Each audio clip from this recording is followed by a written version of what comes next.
उत्तराखंड में बचाव के दौरान हेलीकॉप्टर दुर्घटना में शहीद 20 जवानों को दी गई भावभीनी श्रद्धांजलि।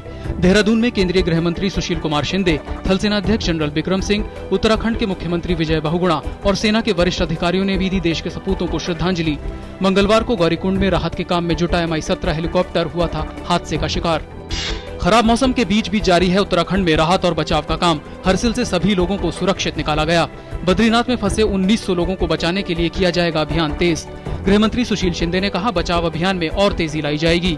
राहत कार्यों की समीक्षा के बाद गृह मंत्री ने वायुसेना के और ज्यादा हेलीकॉप्टर लगाए जाने की बात कही। सीबीआई को अधिक स्वायत्त बनाने के लिए मंत्री समूह की सिफारिशों को केंद्रीय मंत्रिमंडल की मंजूरी। सिफारिशों में सीबीआई निदेशक को अधिक वित्तीय अधिकार देना और एजेंसी के कामकाज की निगरानी के लिए सेवानिवृत्त न्यायाधीशों की समिति का गठन शामिल है। वित्त मंत्री पी चिदम्बरम की अध्यक्षता वाले मंत्री समूह की सिफारिशों में सीबीआई निदेशक की नियुक्ति के लिए नया तंत्र बनाया जाना भी शामिल है। मंत्री समूह की सिफारिशें उस हलफनामे का हिस्सा होंगी जो अगले हफ्ते उच्चतम न्यायालय में दाखिल किया जाना है। आर्थिक मामलों की मंत्रिमंडलीय समिति ने अगले साल से प्राकृतिक गैस की कीमत $8.4 प्रति यूनिट करने को हरी झंडी दी। गैस के दाम मौजूदा $4.2 से बढ़कर अगले साल अप्रैल में $8.4 प्रति 10 लाख MMBTU हो जाएंगे। ये फॉर्मूला 1 अप्रैल 2014 से लागू होगा और 5 साल के लिए वैध होगा। सरकार ने चालू खरीफ सत्र के दौरान किसानों को प्रोत्साहित करते हुए धान का न्यूनतम समर्थन मूल्य 60 रुपए बढ़ाकर 1310 रुपए करने के प्रस्ताव को मंजूरी दे दी है। कल शाम दिल्ली में हुई आर्थिक मामलों की मंत्रिमंडलीय समिति की बैठक में दलहन और तिलहन आयात पर निर्भरता कम करने के लिए इन दोनों का न्यूनतम समर्थन मूल्य भी 450 और 320 रुपए प्रति क्विंटल तक बढ़ा दिया गया है।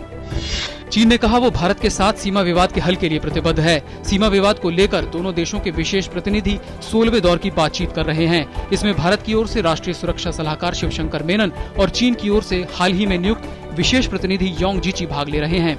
मार्च में चीन में हुए राजनीतिक बदलाव के बाद सीमा विवाद पर ये पहली बातचीत है।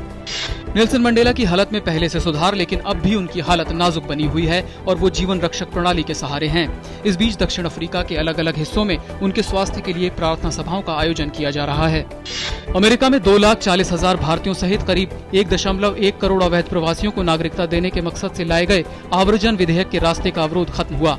सीनेट में 68 सदस्यों ने इस विधेयक के पक्ष में मतदान किया। अब इस विधेयक को पारित कराने के मकसद से प्रतिनिधि सभा में मतदान के लिए पेश किया जाएगा।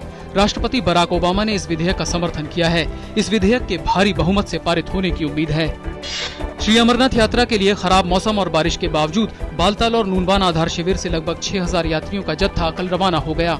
हालांकि खराब मौसम के कारण राज्यपाल व श्री अमरनाथ श्राइन बोर्ड के अध्यक्ष NN बोहरा का हेलीकॉप्टर उड़ान नहीं भर सका।